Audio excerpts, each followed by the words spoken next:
Welcome everyone. आप देख रहे हो मन्नत official YouTube channel. AIIMS CRE की हमारी क्लास नंबर 11 आपके सामने अवेलेबल है। तो लास्ट क्लास 10 में हमने आपसे बात की फंडामेंटल रूल्स के बारे में, साथ में आपको कुछ क्वेश्चंस भी कराए ताकि आपको आइडिया लगे कि थ्योरेटिकल पोर्शन में कहाँ से क्वेश्चंस आपसे पूछे जा सकते हैं।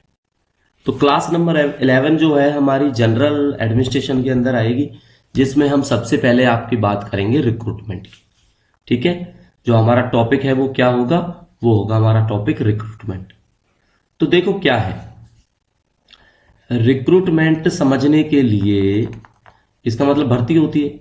जैसे अभी हम एमसीआरई के लिए हम लोगों ने अप्लाई किया है, तो रिक्रूटमेंट समझने के लिए सबसे पहले रिक्रूटमेंट के रूल्स समझना जरूरी। ठीक है, क्या समझना जरूरी है? रिक्रूटमेंट के रूल्स। अच्छा, ये क्या होते हैं? ये वो चीज है जो प्रेस्क्राइब करती है, prescribe the method of recruitment and eligible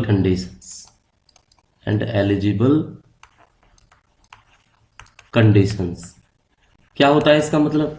इसका मतलब होता है जो रिक्रूटमेंट रूल है, जिसको आरआर, हम शॉर्ट में इनको आरआर बोलते हैं, आर आर। इसका मतलब होता है कि ये आपको मेथड बताता है कि किस हिसाब से रिक्रूटमेंट करानी है और क्या उसमें एजुकेशन क्वालिफिकेशन यानी कि एलिजिबिलिटी क्राइटेरिया रखा गया है। ठीक है जी।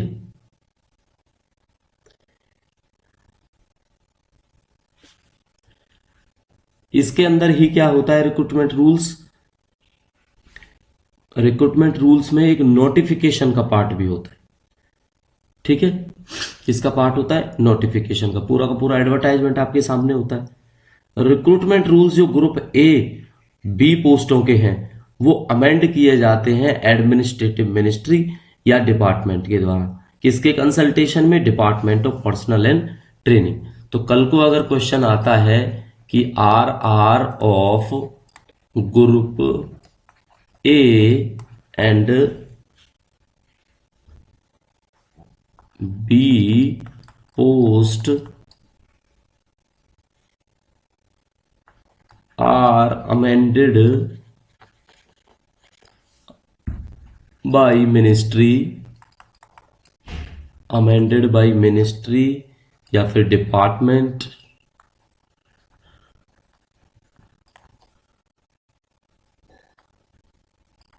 In consultation with.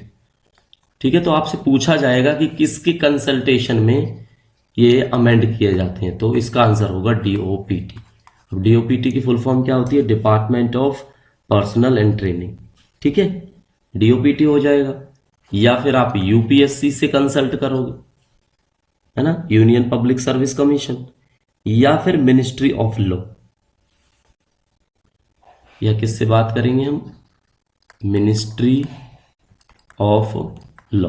अगर तीनों के तीन ऑप्शन आपसे दिए जाते हैं तो तीनों ही इनके आंसर होंगे। ओके,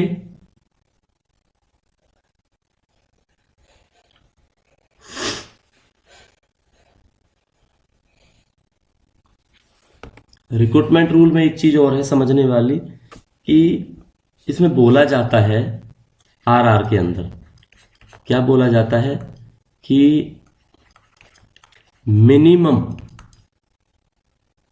एजुकेशन क्वालिफिकेशन, कि इसके अंदर जो मिनिमम एजुकेशन क्वालिफिकेशन है वो सेट होनी चाहिए और कोशिश होनी चाहिए कि वो पॉसिबली 2 पार्ट्स के अंदर हो। 2 पार्ट्स कौन कौन से? आप भी फॉर्म अप्लाई करते हो, आपको भी 2 पार्ट्स मिलते होंगे। उसके अंदर कौन कौन से होते हैं? एक होता है आपका एसेंशियल क्वालिफिकेशन, ठीक है, एसेंशियल क्वालिफिकेशन, और दूसरा जो होता है वो होता है आपका डिजायरेबल क्वालिफिकेशन।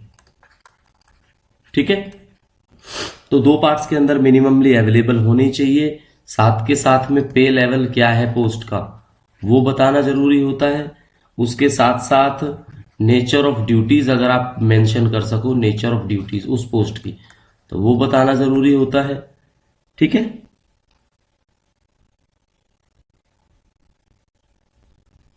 चलो ये क्लियर हुआ आपको। अब आपसे एक क्वेश्चन और पूछा जा सकता है, वो क्या होगा, वो होगा कि मोड या मेथड। ठीक है, मेथड ऑफ रिक्रूटमेंट क्या है, मेथड ऑफ रिक्रूटमेंट क्या क्या है। आपको पता है भर्ती कितने तरीके से होती है बच्चों। एक तो डायरेक्ट रिक्रूटमेंट होती है। डायरेक्ट कौन सी है, जिसमें कोई भी अप्लाई कर सकता है।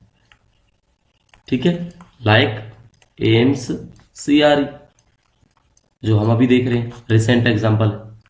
इसके बाद होती है आपकी प्रमोशन वाली, उसमें आप कुछ नहीं कर सकते, जो ऑलरेडी वर्किंग है उनके लिए है। थर्ड होती है डेपुटेशन।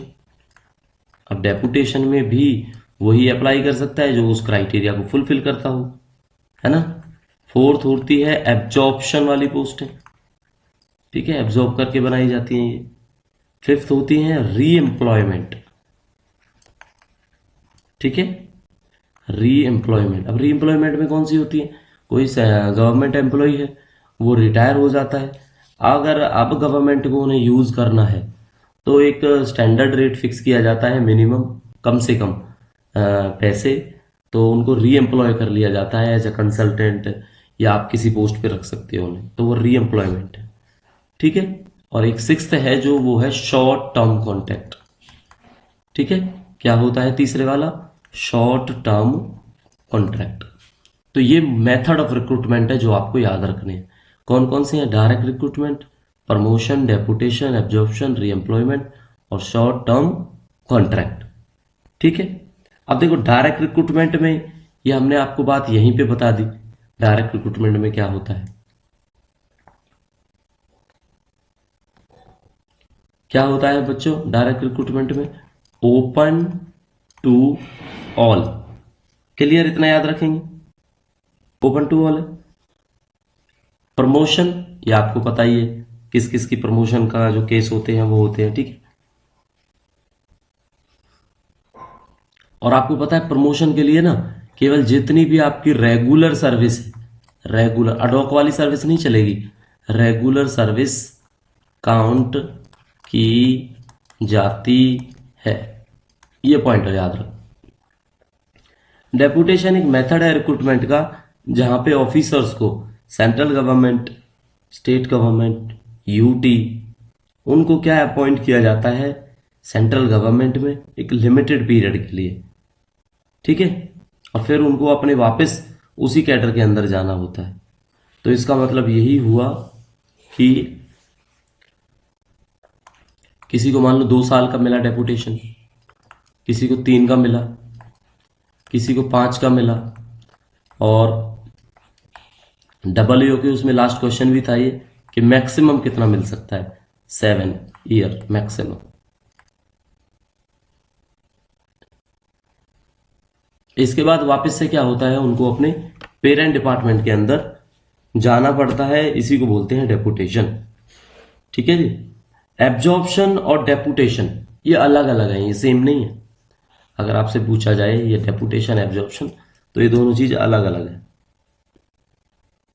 डिफरेंस क्या है, जो ऑफिसर इनिशियली डेपुटेशन पे आता है वो परमानेंटली एब्जॉर्ब हो सकता है उस पोस्ट में या ग्रेड में, अगर रिक्रूटमेंट रूल प्रेस्क्राइब करते हैं absorption as the method of recruitment.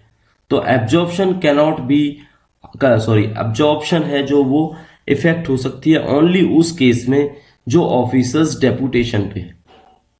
समझ में आया क्या मतलब है, अगर कोई सोचो डेपुटेशन पे गया है तो वो परमानेंटली एब्जॉर्ब हो सकता है उस पोस्ट के अंदर, अगर रिक्रूटमेंट रूल्स ही बोलते हैं कि absorption as the mode of recruitment.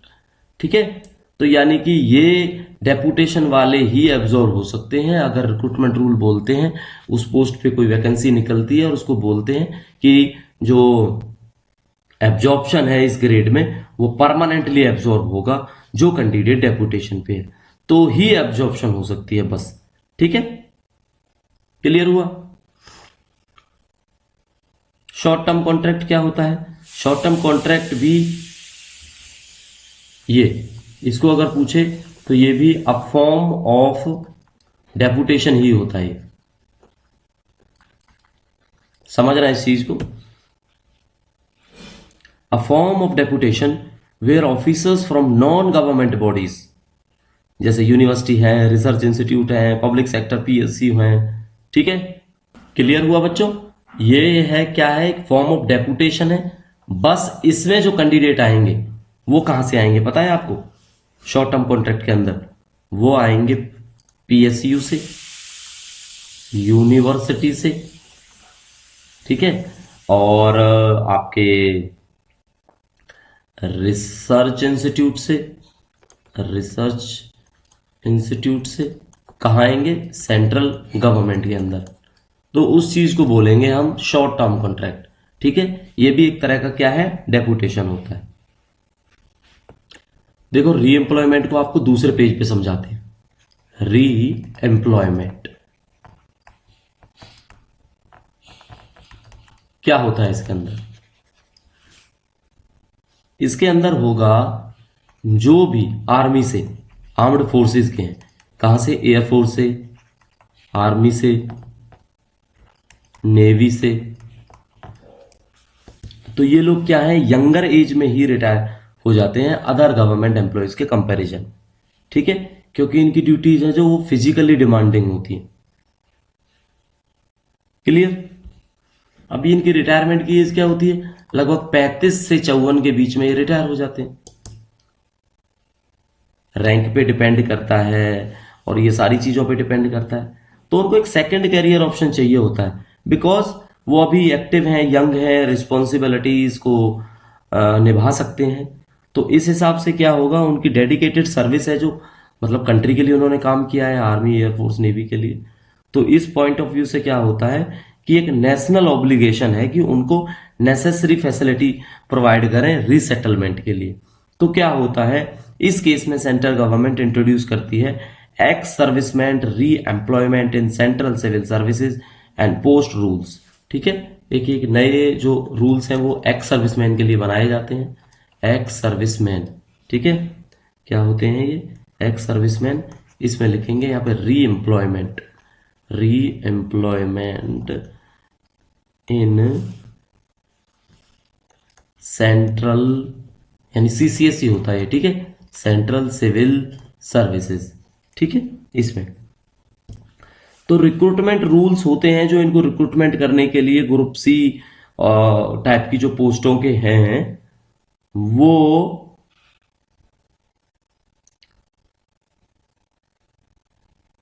बनाए जाते हैं इस हिसाब से, ठीक है। उसमें कंडीशंस होगी कि भाई आप एक्स सर्विसमैन होने चाहिए और ये सारी जो बेसिक बेसिक चीजें हैं उन्हीं के मतलब की, ठीक है, तो वो सर्व कर सकते हैं। तो ये री एम्प्लॉयमेंट होता है। चलो क्लियर हुआ आपको ये? इसके बाद एक पॉइंट देखते हैं जो, एक मिनट आप कलर चेंज कर लेते हैं, एक मिनट। एक पॉइंट देखते हैं हम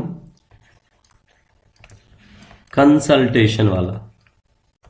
देखो कंसल्टेशन में क्या है, कंसल्टेशन करनी होती है यूपीएससी के साथ में। अगर तो यूपीएससी किस केस में करोगे आप? कोई भी सेंट्रल सिविल सर्विस की पोस्ट होगी उस केस में करते हैं,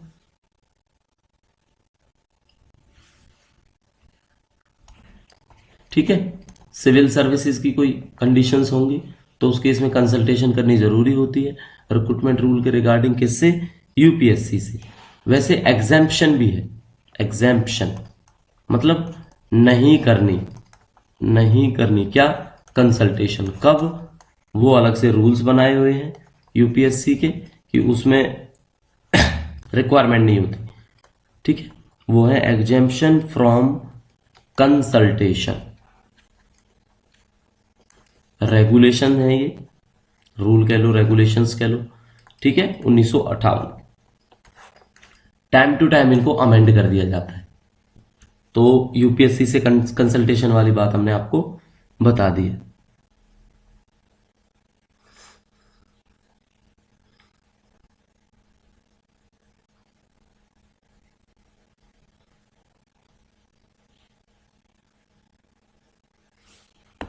हो गया जी क्लियर। अब एक चीज आपने जरूर देखी होगी, कंपोजिट। अभी तो अलग अलग मेथड है, हमने आपको बताई। एक कंपोजिट मेथड भी है recruitment, composite method of recruitment. क्या है इसके अंदर? इसके अंदर ये है कि देखो, कोई पोस्ट है, अब वो प्रमोशन से भी फिल होनी है, ठीक है, और उसका जो मेथड ऑफ जो है वो या तो डेपुटेशन है और या प्रमोशन है। अगर ये पोस्ट डिपार्टमेंटल कैंडिडेट के द्वारा फिल कर दी जाती है, वो एलिजिबल है, तो ये पोस्ट बाय प्रमोशन समझी जाएगी। और अगर बाय प्रमोशन फेल होता है तो फिर कोई डेपुटेशन पे आएगा इस पोस्ट पे। तो इस तरह की जो रिक्रूटमेंट है उसमें दोनों को अपॉर्चुनिटी मिलती है, ठीक है। तो ये कंपोजिट मेथड ऑफ रिक्रूटमेंट है कि भाई अगर प्रमोशन फेल हुआ तो हम डेपुटेशन पे बुलाएंगे, और डेपुटेशन फेल हुआ तो हम प्रमोशन पे बुलाएंगे। इस तरह से मेंशन्ड होगा रिक्रूटमेंट रूल के अंदर, ठीक है।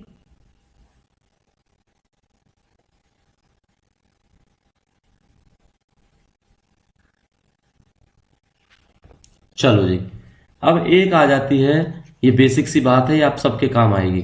Direct recruitment,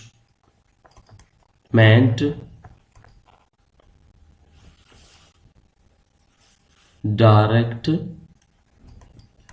recruitment to another post, direct recruitment to another post in same department या सेम इंस्टीट्यूट। इस केस में क्या होता है? इस केस में ये होता है कि आप ऐसे ज्वाइन कर सकते हो डायरेक्ट रिक्रूटमेंट में, ठीक है। तो इसके लिए जरूरी ये होता है कि आप कंफर्म होने चाहिए। कंफर्मेशन जो है वो नई पोस्ट पे आपकी, मतलब कहने का मतलब ये है कि मान के चलो आपका प्रोबेशन पीरियड कंप्लीट है पहले वाली पोस्ट पे, तो इसको बोलेंगे you are a confirmed employee, ठीक है, कंफर्म्ड एम्प्लॉय। अगर आप कंफर्म्ड एम्प्लॉय हैं तो जो दूसरी पोस्ट आपने ज्वाइन करी, दूसरी पोस्ट, उस पर आपको प्रोबेशन पूरा करना पड़ेगा, प्रोबेशन पूरा करना पड़ेगा, अगर उसकी जॉब रिस्पॉन्सिबिलिटीज बिल्कुल अलग हैं उस पोस्ट से, ठीक है। तो ये होता है direct recruitment to another post in same department, because new post आपकी सेम लाइन या same discipline, same job responsibility के साथ नहीं है, इसलिए आपको प्रोबेशन पूरा करना पड़ेगा। तो ये बात याद रखना, अगर आप ऑलरेडी एम्स में हो, प्रोबेशन कंप्लीट है, आप डबल लग जाते हो, पहले आप एलडीसी थे, तो भी आपका प्रोबेशन पीरियड रहेगा, बिकॉज जॉब रिस्पॉन्सिबिलिटीज और लाइन है वो बिल्कुल चेंज है, वो क्लर्क से उसका कोई लेना देना नहीं है, ठीक है जी, क्लियर हुआ। अब प्रोबेशन की बात छेड़ दी है तो प्रोबेशन आपको बता ही देते हैं होता क्या है, ठीक है। प्रोबेशन क्या होता है जी?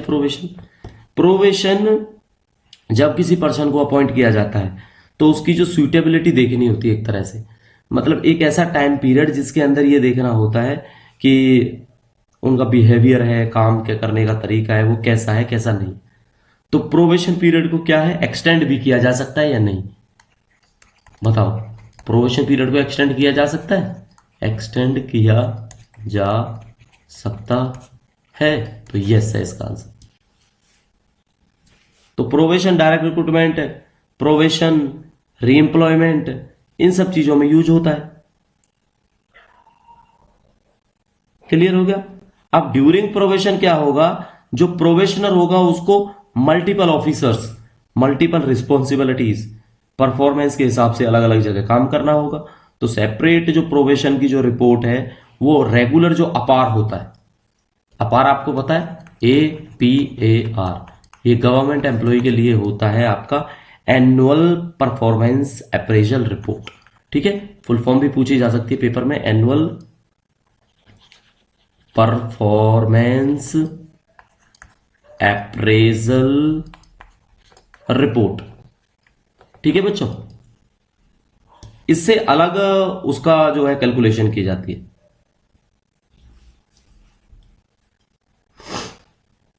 जो एक्सटेंड है ये कोई एक्सट्रीम केसेस ही हो, बाकी उसके अलावा नॉट मोर देन 1 ईयर, 1 साल से ज्यादा इसको एक्सटेंड हम नहीं कर सकते। ठीक है, हुआ क्लियर। अब प्रोवेशन का थोड़ा सा मसला आपको समझाते हैं। प्रोवेशन का क्या होता है, देखो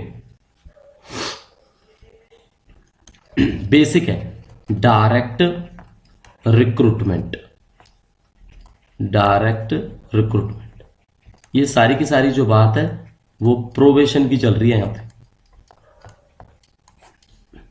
अब डायरेक्ट रिक्रूटमेंट में कितना होता है प्रोवेशन, 2 साल का।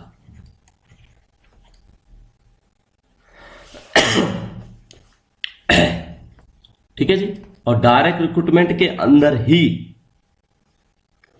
अगर ग्रेड पे 7600 से अबव हो, 7600 भी हो और 76 से अबव हो तो 1 साल का होता है।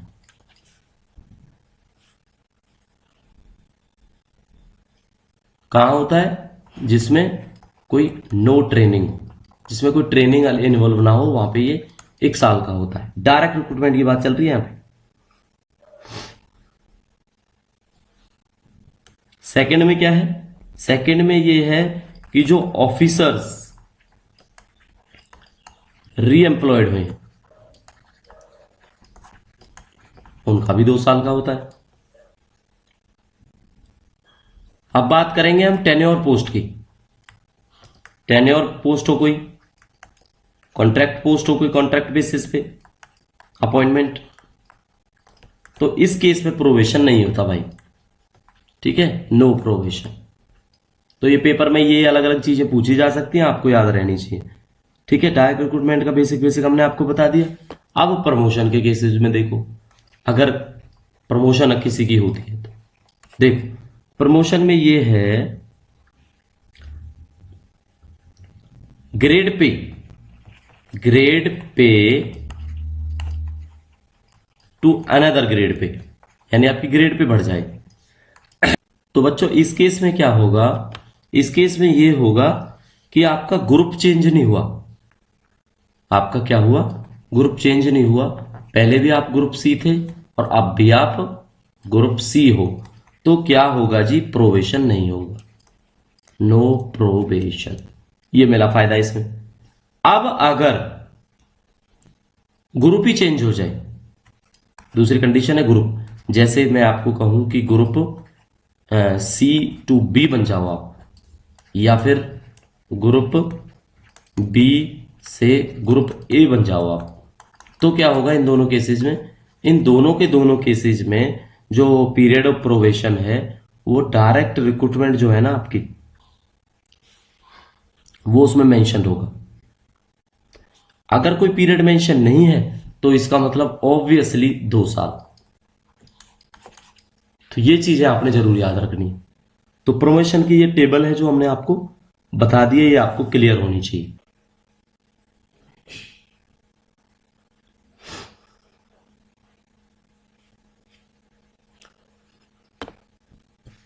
तो ये चीजें आपको क्लियर हुई। अब कंक्लूजन यही है कि बहुत ज्यादा कुछ नहीं था इसके अंदर, रिक्रूटमेंट रूल्स हमने आपको बताए। ठीक है,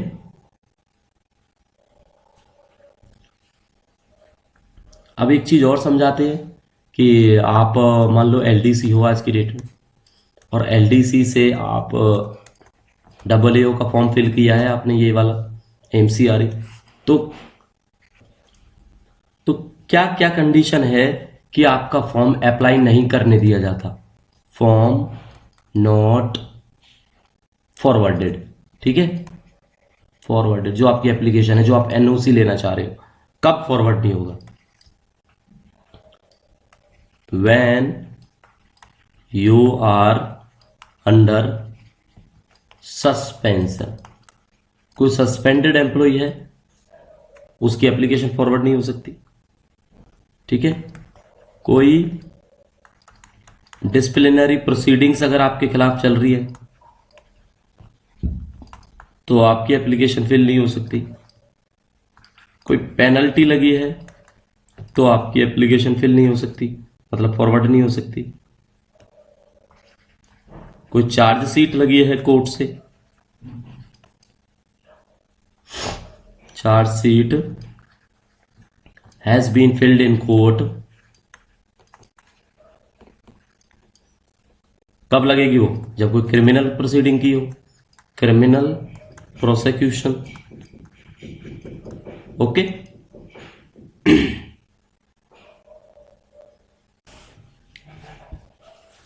तो ये कंडीशंस हैं जब आप फॉर्म नहीं फिल कर सकते, ठीक है। और अगर आप कंफर्म्ड एम्प्लॉय हो, प्रोबेशन आपका खत्म है, तो आप कितने फॉर्म अप्लाई कर सकते हो? ठीक है, तो ओनली 4 इन अ ईयर, एक साल के अंदर 4 फॉर्म आप अप्लाई कर सकते हो, जिसमें आपका एक्सक्लूड रहेगा, एक्सक्लूडिंग यूपीएससी। ठीक है, तो यूपीएससी का इस काउंटिंग में नहीं आता, चाहे यूपीएससी के आप 5 फॉर्म अलग से भर लो और 4 फॉर्म वो अलग से भर लो। ठीक है, तो ये कुछ क्वेश्चंस थे जो रिक्रूटमेंट से रिलेटेड आपको पता होने चाहिए थे। तो बच्चों, ये क्लास कैसी लगी आप लाइक करके जरूर हमें बताना। कमेंट सेक्शन में आपकी कोई क्वेरी रहती है तो प्लीज कमेंट करना, अपने दोस्तों के साथ इस वीडियो को शेयर करो। तो साथियों, फर्दर क्लासेस के लिए आप हमारे चैनल को सब्सक्राइब कर लो। कोई क्वेरी होती है mannatofficial14@gmail.com पर आप हमसे कॉन्टैक्ट कर सकते हैं। प्रिपरेशन के लिए टाइम है, अभी भी आप जुड़ना चाहें तो जुड़ सकते हैं। इसके लिए आप हमारे बेसिकली मन्नत ऑफिशियल यूट्यूब टेलीग्राम चैनल पर जाओ, वहां से आपको पिंड मैसेज मिलेगा, उसमें इंफॉर्मेशन आपको मिल जाएगी कि किस तरह से आपने ज्वाइन करना है। तो नेक्स्ट क्लास में मिलेंगे, तब तक के लिए thank you and see you soon.